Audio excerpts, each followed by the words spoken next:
focusing in on them. Not to say that's what we're not supposed to do, but that's all we're doing. Okay? We have a lady in here, I won't point her out or anything, and you might know her story, you might pick up on it or whatever, who went to a public place with her 2 children, had an incident happened all because of, not that she didn't want it to happen or anything, but she had it happen due to the fact of not looking at the surroundings and anything else of it being unnormal. Goes in there a zillion times, does it a zillion times. But all of a sudden somebody did one thing that made her feel uncomfortable with her children. One thing. Now, another way to look at that is if you were stepping outside of that box, and Mike and I like to use that term a lot, box, if you stepped outside of that box and you had to look at it again, and you got to watch it play by play, I guarantee that person would not do the same thing again. And it's all because of, it's not about being a bad mom or a dad or anything like that. It's because we're busy. We're busy, but at the same time, we need to change that busyness to another direction. We're too busy and focused on them.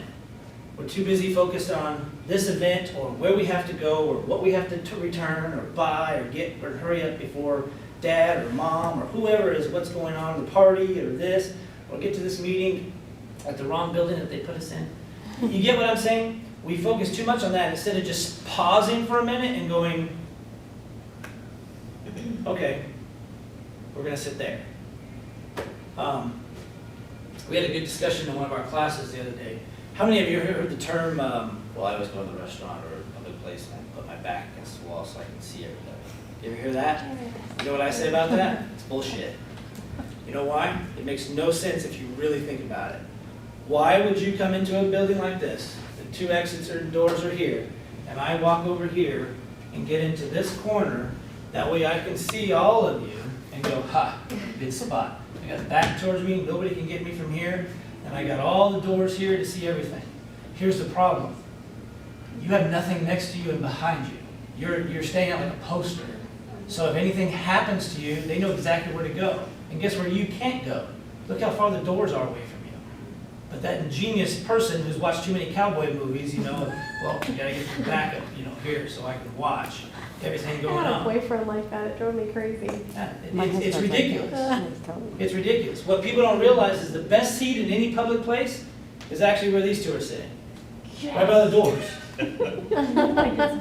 Right by the doors, But we don't do that because we get disturbed by all the people that have to go to the restroom, we get disturbed by the kitchen people at the restaurant, we get disturbed by all that, and we didn't go there to get disturbed. We went there to enjoy and have somebody else wait on us as opposed to do what we do at home and cook and clean and whatever else.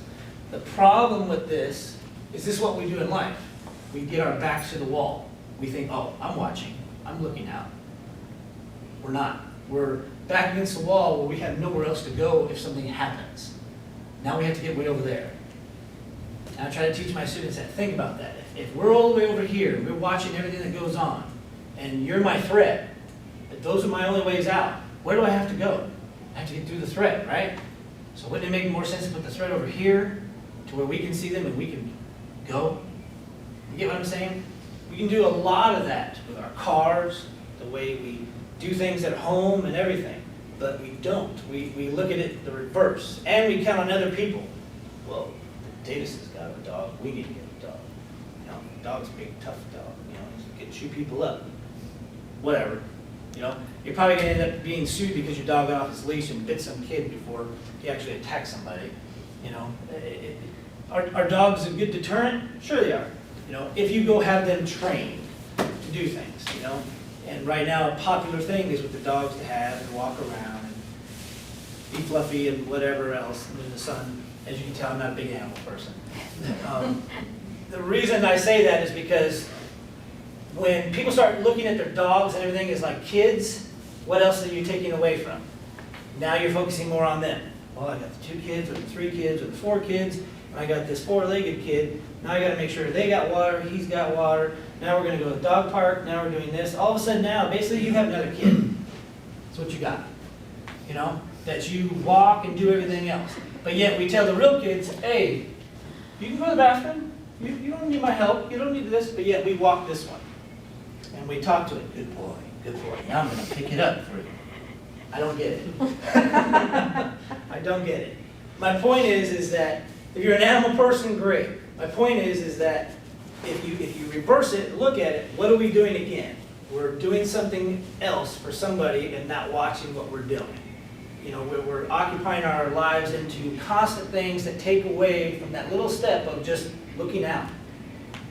And like I said, there's other people looking out, big time. With that said, comes the other aspect of what nobody here looks at. Nobody, because we all don't have things that go on with that. Show of hands of how many people in here have first aid CPR cards. Two. Yeah, everybody here has a kid. How many here have a car? How many what? Have a car. Yeah. Okay. How many have a cell phone on you? Okay. How many are wearing shoes? You get what I'm saying? Okay. We don't think of those things, but I'm going to give you a little story, and then I'm going to turn it over to this man because he's more of our medicine, tactical medicine guy that knows all about the first aid stuff. Okay. I know some. Give you an example.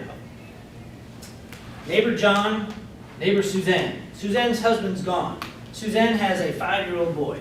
Very cute kid. Loves the fact that they have a big swimming pool, but cannot go in there until daddy's home. That's the rule. Can't go in the pool unless dad's home. Okay? Stan, with a neighbor, doesn't really talk to because she thinks he's kind of odd. He lives by himself. He's never been married. Doesn't have kids.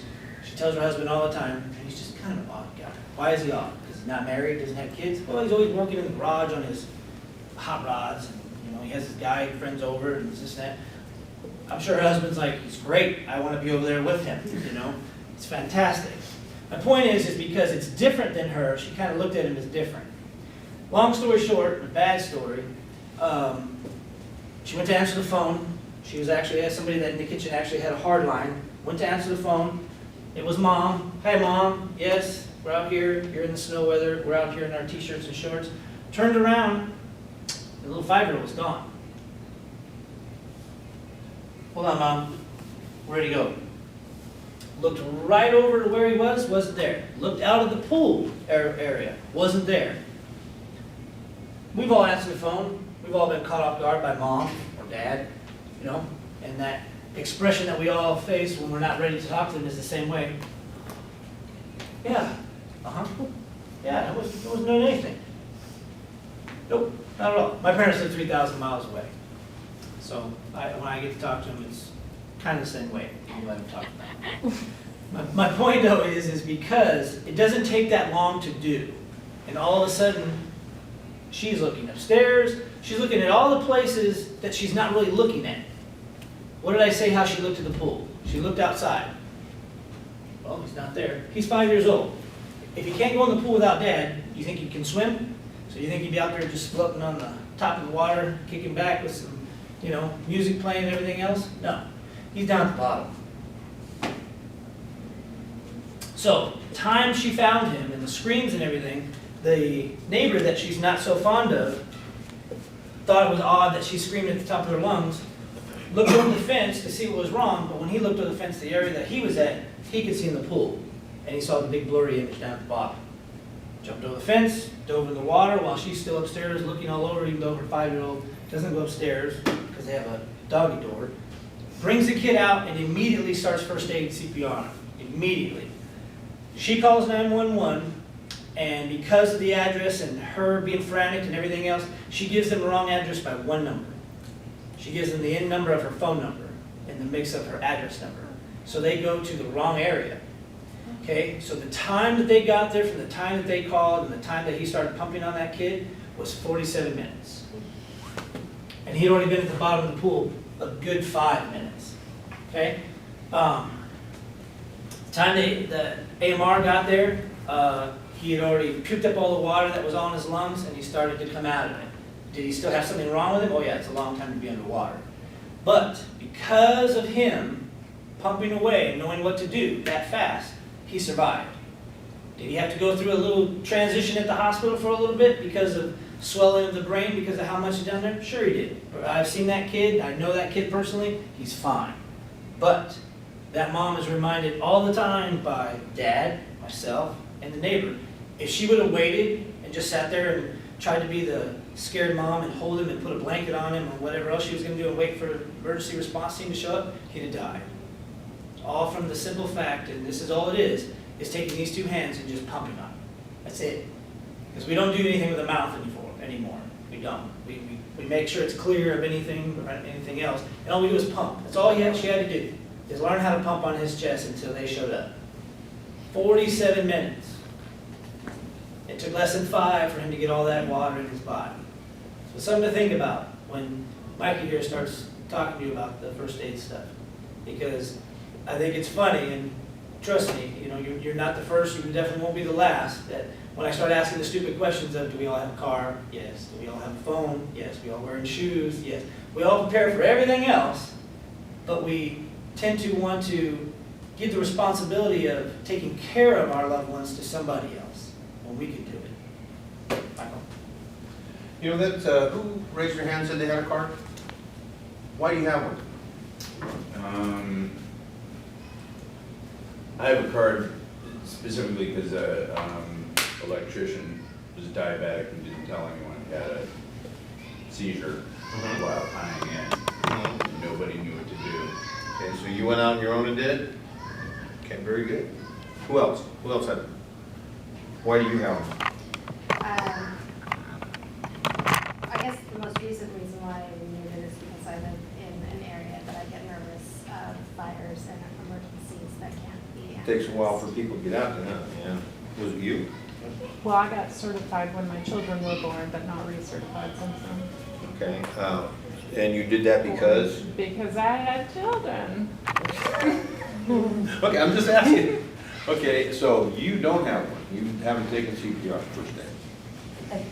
I've taken it, but not any time in the recent past. Okay. And I don't want to embarrass you, put you on the spot, but why haven't you? No reason. No. I don't have a good. That's true. Well, that's an honest answer. There really isn't a good reason not to do this. You know, here's a little handout put together, and look where 80% of cardiac arrests occur. Where did 80% of them occur? At home. Anybody that I've given this paper to? At home, that's right. 80% of the stuff happens at home. One for you, one for you. And it's just a little bit of stats there to show you the importance of doing this. And this is going to take 3 to 5 hours out of your life every couple of years to recertify yourself. There's not a whole lot that changes with the CPR and first aid, but that way it's just a good refresher. But you know, if I do something today and I wait for 2 more years until I do it again, how much am I going to forget in that 2 years? You know, when you take your first aid CPR, you get a book. Did you get a book? Who'd you take it through? The American Heart Association, by way of the Director's Guild. Okay, and they gave you the book and showed you how to do everything, right? Okay, have you practiced any of that since then? Have you opened the book? I've opened the book, I haven't practiced. Okay, and see, that's the key though. We learn things, and if we don't practice them, we're gonna forget them. If we don't open that book every once in a while to refresh our minds on this stuff, we're gonna forget it. You said you did it because you have kids. You still got kids, and I'll tell you what, they're gonna keep getting older and older. Who's gonna teach them? Who's gonna set that example for them? It's gonna be you. You know, he said they're 3.5 years old. You know, you need to start getting them in that mindset of being ready. First aid kits. What do you have for a first aid kit? Would I have in the first aid kit, or do I have a first aid kit? Do you have first aid kit? Yes. What's some of the stuff you have in it? Band-aids, what is it, Neosporin, and some bandages. Anybody got anything else? Suture kit. Huh? Suture kit. What? A what? A suture kit. A suture kit. Wow, okay. You know how to use it? No, but Oh. there's an ER guide that lists It's a learn as you go thing, huh? And she said, just make sure you Okay, have but it, and I'm see- happy to use your materials. Why did you get that? Because we live in a fire area in Topanga. Okay, And, but why did you get our a suture doctor said- kit? She said, make sure to have your own supplies, and if you have to use them, you'll use them. If not, a first responder can use your supplies because they may not have them. Okay, she's on the right track. She got something that's kind of thinking out of the box a little bit.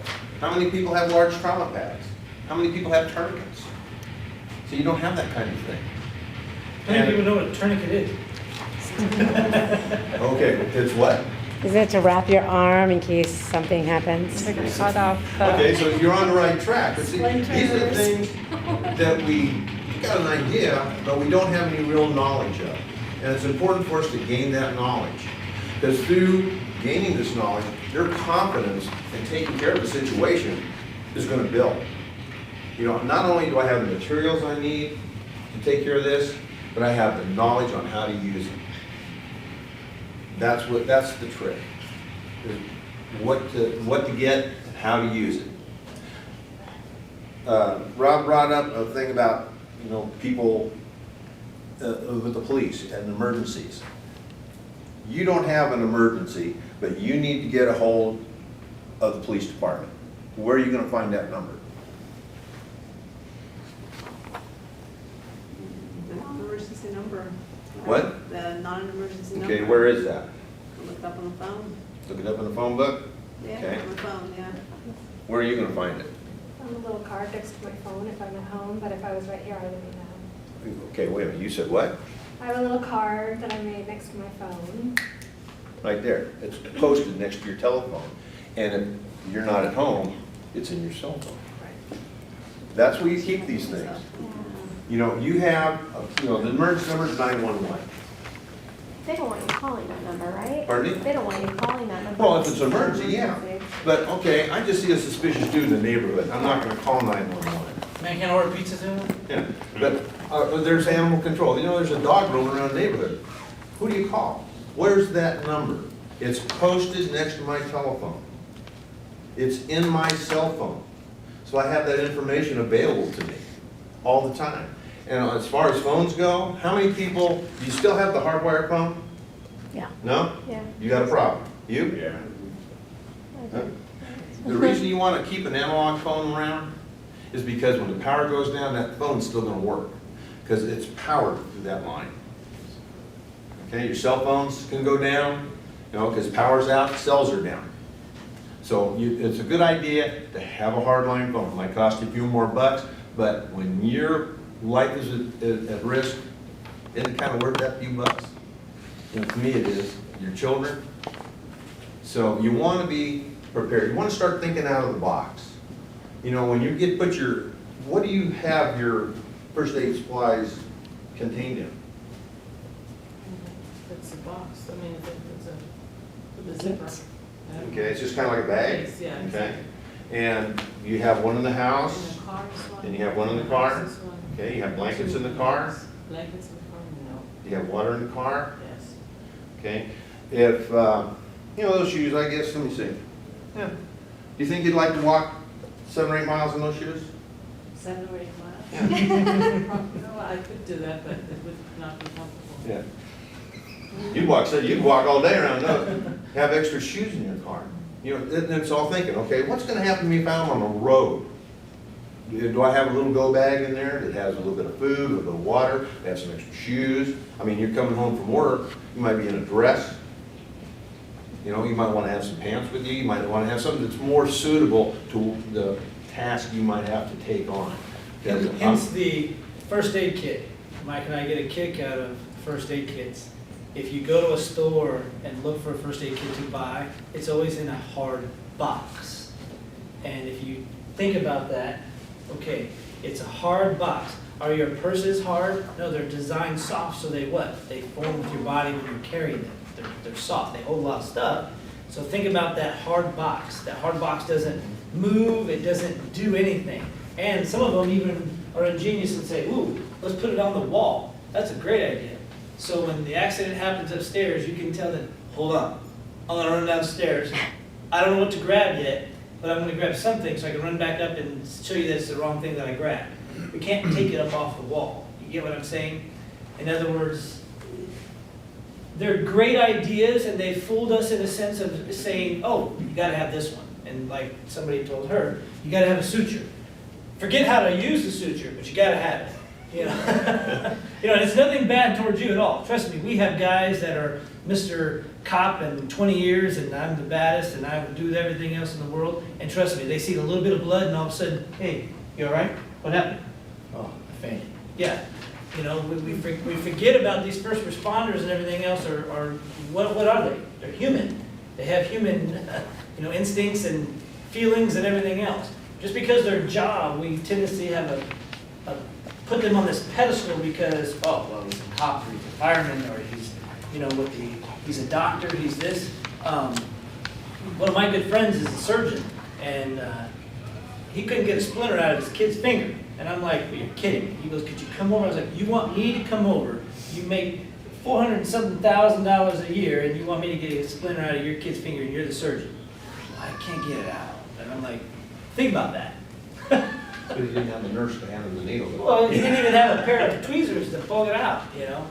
My point is that what Mike's getting at is some of this stuff we do have, but we haven't looked at the practical side of it. You know what I mean?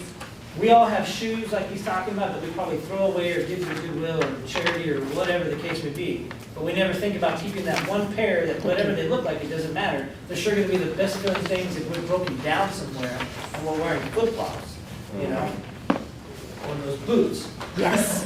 This is certainly not an all-inclusive list. It's just a thing to start giving you some ideas on other things that you can add into your first aid kit. And this is nothing you gotta go out tonight and get. You can get so much this month, next payday get some more. Get a little bit at a time, but keep working on it. Keep thinking about it, get the mindset. How many people have pets? Where's their first aid kit kept? I don't have one for them. Yeah, I knew that. Okay. I didn't even think about that. There you go. And see, that's what this is about. What should you think about? That's part of your family. I You know, know. some people don't like animals, but that's okay. You know, not everybody does. But you need a first aid kit for them. You need supplies for them. In an emergency, where's their medication if they have to have medication? Where's your medication? You have some in your first aid kit? You got some in your car if you're stuck away from home? See, it's a mindset. It's one of being prepared. You know what? This is really weird. Today I was leaving the gym, and this hose broke, like this big pipe, like was spraying water everywhere. And I was just leaving right in time for like all the emergency vehicles were coming. And I thought to myself, I am so completely unprepared for that. Like like if that happened in my house, what would I do? I was just thinking about that today. Well, at the same time, are you sure you know what that fluid that was coming out of it was? It looked like water. It was like a water pipe, but I mean, yeah, I mean, it could have burst, and I mean, I'm just completely unprepared for Let's life. just say that it was water for, you know, talking's sake. Yeah. What if it was hot water? Right. You know, and what if, you know, you saw somebody there trying to be the brave guy or gal and say, oh, here, I'll push it up so everybody can move without getting wet, and all of a sudden they get burned. Right. You know, you ever seen burns on skin in water? It's pretty bad. You know, and now all of a sudden you have somebody else down, or something simple as it's on the floor and somebody slips, you know, and all of a sudden now you're in front of them, and somebody yelling at you going, well, Rocky saw him slip, you know, and now you're what? You know, how do you even answer that? But that's a good question. You know, one more thing, and then Rob can grab it again. One thing we talked about was power going down in your telephone. Where do you keep your flashlight in the power outage? Where's your flashlight? I have one next to my bed, I have one in my car, I have one in the kitchen, I have one, pantry, I have them all over the place. Wow, you got them all over there. You are. Yeah, I used to in my house. Yeah, I have one by my bed and in the car. Yeah. Okay, and how often do you check the batteries? Okay. I take that as I don't really check it. The lights might not go out, you might not need that thing for months, and when you do it, nothing. So what are you gonna do? Let me show you what you do.